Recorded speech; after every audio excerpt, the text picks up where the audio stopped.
Hi guys, it's Sam here from Train of Thought, helping the world of work to be less stressful. Today we're asking the question, what's the opposite of stress? We know stress in the workplace is a huge problem, but we don't always talk enough about what the opposite is. What is it we're actually striving for? Now, stress is fear. It's people feeling afraid. So that leads us to the conclusion that the opposite must be some sort of feeling of safety.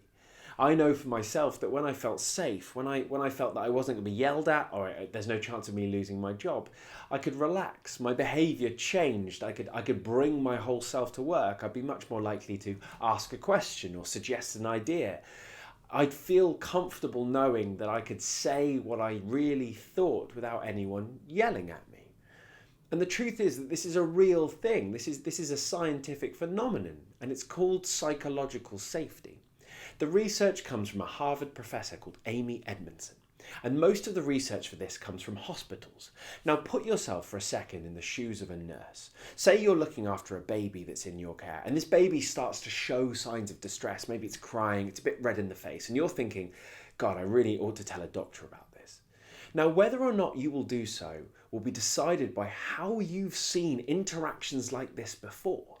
If the day before you've seen a nurse go up to a doctor and say, I think this baby needs some extra attention, and the doctor's gone, don't you dare interfere with my care. I'm the doctor, you're the nurse, do your job and I'll do mine.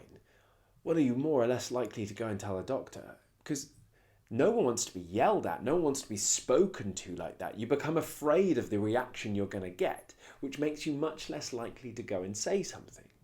Conversely, if you'd seen a nurse the day before go to a doctor and say, this baby's showing signs of distress, I think it needs some extra attention. The doctor goes, thank you so much for bringing this to my attention.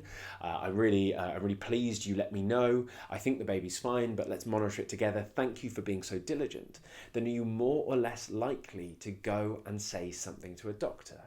Well, the answer's more. And the reason for this isn't about how good a person you are. It's how safe you feel.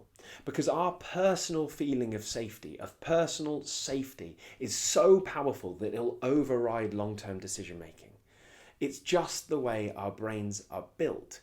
And that's what psychological safety is all about. It's allowing people to say what they need to say without fear of reprisal or yelling or telling off or losing their jobs. It's that they feel safe bringing their whole and best self to work. And that's what we're really gunning for here.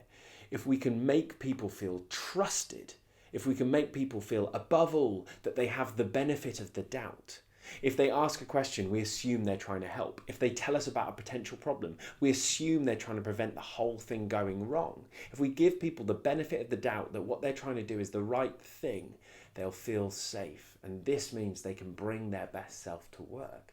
So that's what we're gunning for. We're gunning for psychological safety. Let me know any comments or questions you have below. Please like and subscribe. There'll be plenty more for you soon. And in the meantime, before we speak again, take care.